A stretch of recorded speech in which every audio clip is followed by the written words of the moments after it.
So this is part 3 of Alternate Earth, is the series name. So the first thing we have happening is in the South Sudan Civil War. We have Sudan pushing back the Islamic revolts.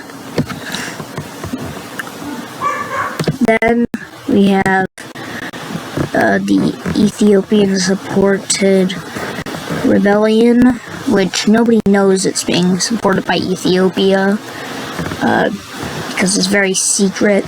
But we have them taking over a large amount of South Sudan. Then, by the way, sorry for my dog in the background causing, kinda being a bit loud in the background.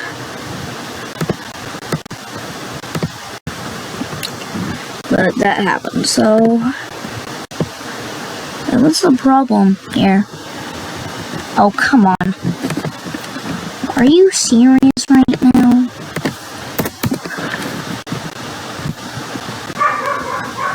There we go. That should have done it. Yep. So we have Russia declaring war on all of the rebelling places over here, except this one, because they don't want to mess with Pakistan, as that is one of their allies, kind of. They're kind of an ally, kind of a not. So we have Russia sending down troops into Kyrgyzstan's rebelling areas. Eventually they get into the Uzbek area. And by the way, the Uzbekistan's capital is like right here. It may have looked like it was cut off, but it wasn't. So we have all of the rebelling states over there. Almost every single one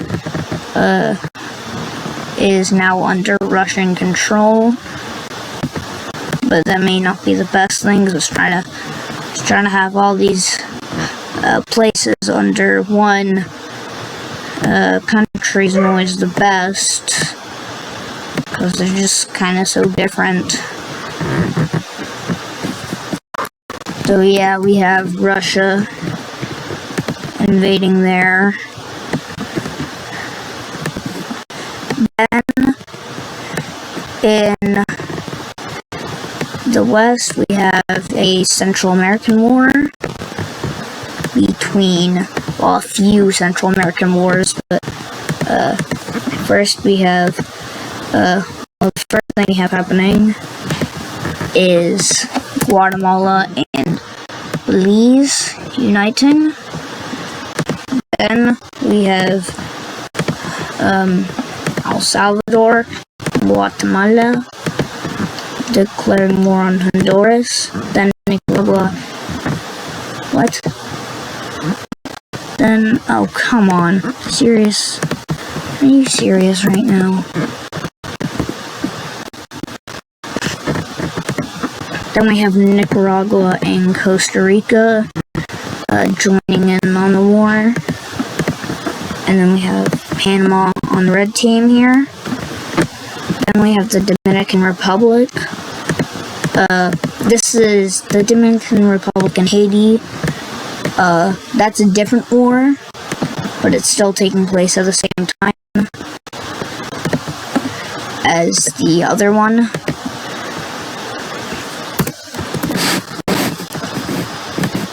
So we have Guatemala and El Salvador pushing into Honduras and making quite a lot of progress after the first 2 weeks. Although Panama and Costa Rica don't really have a military, we do have local kind of people signing up for military in Panama to kind of get out of Costa Rica. but they are stopped over here.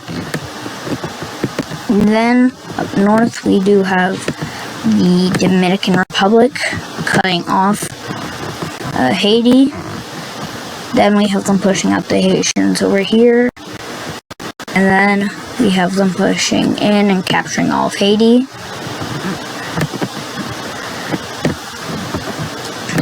Then back over here, we have the red team continuing to push into Honduras. And Guatemala sends all of their troops up north here.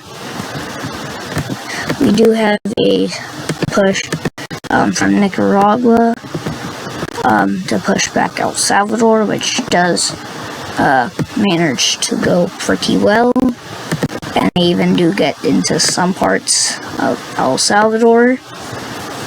Wait, I'm getting the names mixed up. But then we have El Salvador pushing them back out and making quite a lot of progress, pushing back Nicaragua.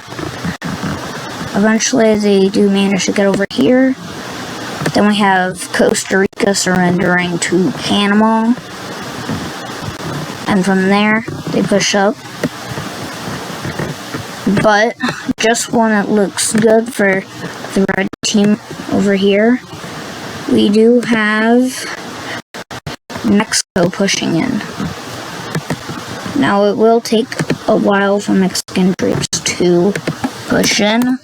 So the red team's like, we need to take out both of these countries over here if we're gonna have any chance. So we have them trying to steamroll Nicaragua and Honduras. And both these countries do fall pretty easily as they were already really close to capitulation. But right as they start to send back their troops, we do have Mexico pushing in to Belize, and then into Guatemala, and we have them making a lot of progress over here until all of Guatemala falls. And from here we have bits of Honduras and Nicaragua rebelling until they do take control of most of it, most of their land, as El Salvador and some Guatemalan troops can't hold on to all of this, right? So then we have Mexico pushing back into Honduras, and they make a peace treaty with El Salvador. Eventually, Panama is pushed back, but Nicaragua can't really go on from here. So we have a peace treaty being settled between the two wars here. So let's just go back. Okay. So we have Mexico kind of making all of the decisions here. And Mexico, essentially, Belize gets released. And then Mexico gets all of this here. So they get all of that. And this is what's left of Guatemala. Then we do have Honduras getting a small bit of land here. And then we have Costa Rica getting split down here because of Panama. And I think you know what would happen with the Dominican Republic and Haiti. It's kind of simple, honestly. It's kind of just cleaning up borders. Like, Look at this. It looks absolutely terrible. So now we just have that. It looks a lot better. Then, back in South Sudan, we do have the Civil War coming to a close as South Sudan says, okay, this has kind of been hard, so let's like calm down here. So they do that.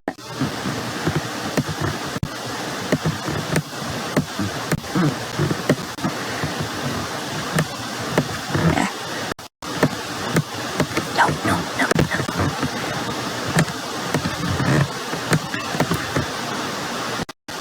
There we go. So we have the kind of peace treaty, but kind of not. So we have the Ethiopian puppet, which nobody knows is Ethiopian funded, getting all of this. Then we have South Sudan getting that. Then we have this part going to Sudan, and the rest being an Islamic state, which I will call West Sudan. It's not really. It's fine. So we have the Civil War here coming to a close, and it looks even worse than it did originally, so that's no good. But then we have Lesotho and Eswatini, or Swaziland, going back, well, not going back, but go to South Africa. Then we have a few more unifications taking place.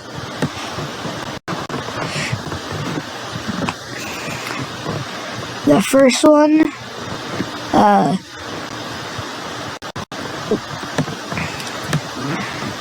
being down over here, we have all of the oceanic islands going to Australia, except New Zealand and Papua New Guinea.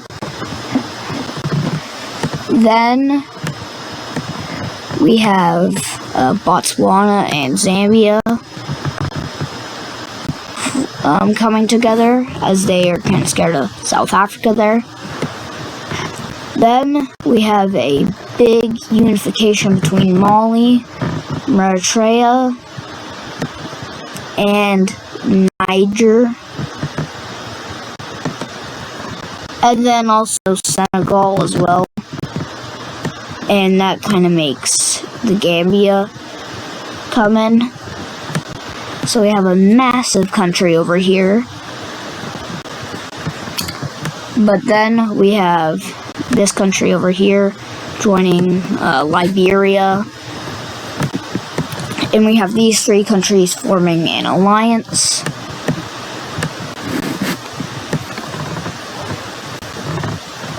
So this is the end of part 3.